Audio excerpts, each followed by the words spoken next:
Goeiemôre en welkom by ons oggendoordenkings vanoggend. Ek lees vanoggend vir ons Jesaja 33 vers 17 en dan enkel uit Matteus hoofstuk 13. Jesaja 33 vers 17. Jou eie oë sal 'n koning in sy skoonheid sien, sal uitkyk oor 'n wyd uitgestrekte land. Matteus 13 vanaf vers 31. Hy het nog 'n gelykenis aan hulle voorgehou.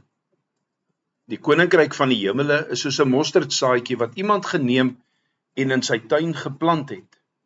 Dit is die kleinste van al die soorte saad. Maar wanneer dit gegroei het, is dit die grootste van al die tuinplante en word dit 'n boom, sodat die voëls van die hemel in sy takke kom nes maak. Hy het nog 'n gelykenis vir hulle vertel. Die koninkryk van die hemele is so suurdeeg wat 'n vrou geneem en in 3 saton koringmeel ingewerk het, totdat dit heeltemal deursuur is. Geliefdes, al versprei goddeloosheid en onreg skynbaar so maklik in die harte van mense en deur nasies in die wêreld, kyk ons as gelowiges met 'n vaste hoop na ons koning.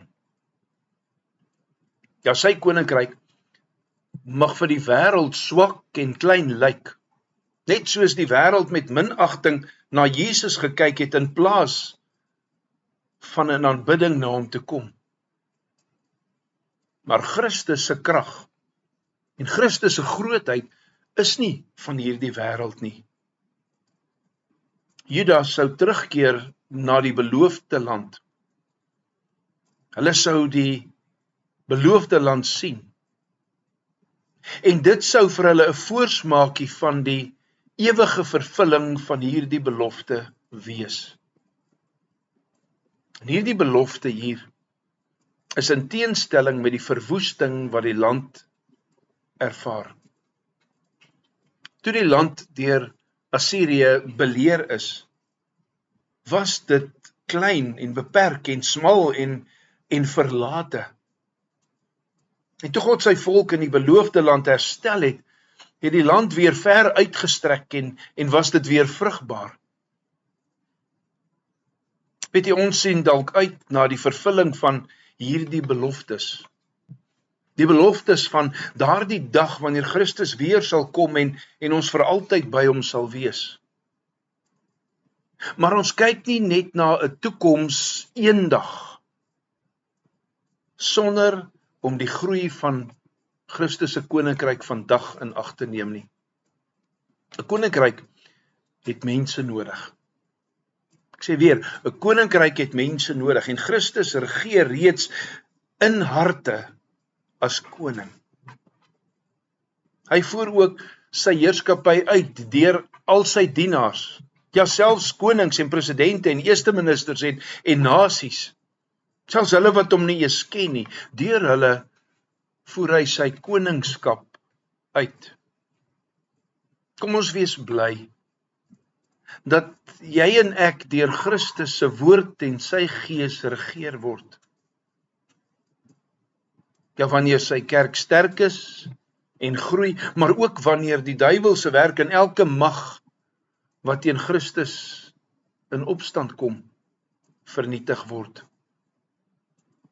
Ons het 'n opdrag, en daardie opdrag is om Christus te sien so ver as wat die oog kan sien.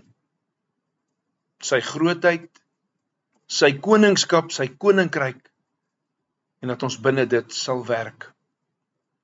Ons het 'n opdrag om ons deur Christus te laat regeer, deur sy woord en sy gees. Ons het 'n opdrag om in sy kerk te werk aan groei, sodat sy kerk sterk en groeiend mag bly. En kom ons bid vanoggend dan juis daarvoor, dat Christus deur jou met sy woord en sy gees mag regeer. Dat sy kerk sterk en groeiend mag bly, en dat die duiwel en elke mag wat teen Christus vernietig sou word, deur Christus vernietig sou word, dat hulle sal wyk. Kom ons bid saam. Ewig, almagtige God en Vader,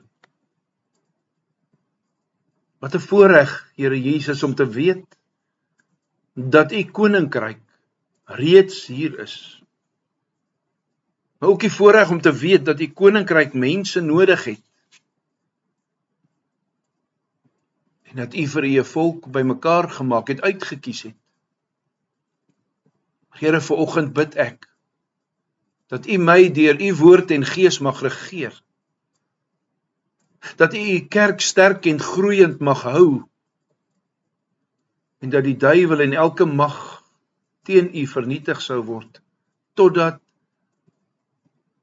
U, Here Jesus Christus, alles in almal in U ewige koninkryk is. Dankie vir die voorreg om saam te bid, saam te luister, saam te groei en te weet, so ver as wat die oog kan sien, so ver regeer U. In Jesus naam bid ons dit. Amen. Kom ons sing vanoggend saam Psalm 23, die eerste, tweede en derde verse.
Geliefdes, vir môreoggend lees ons Openbaring 21 vers 1 tot 8, Openbaring 21 vers 1 tot 8 en dan Jesaja 33 vers 18.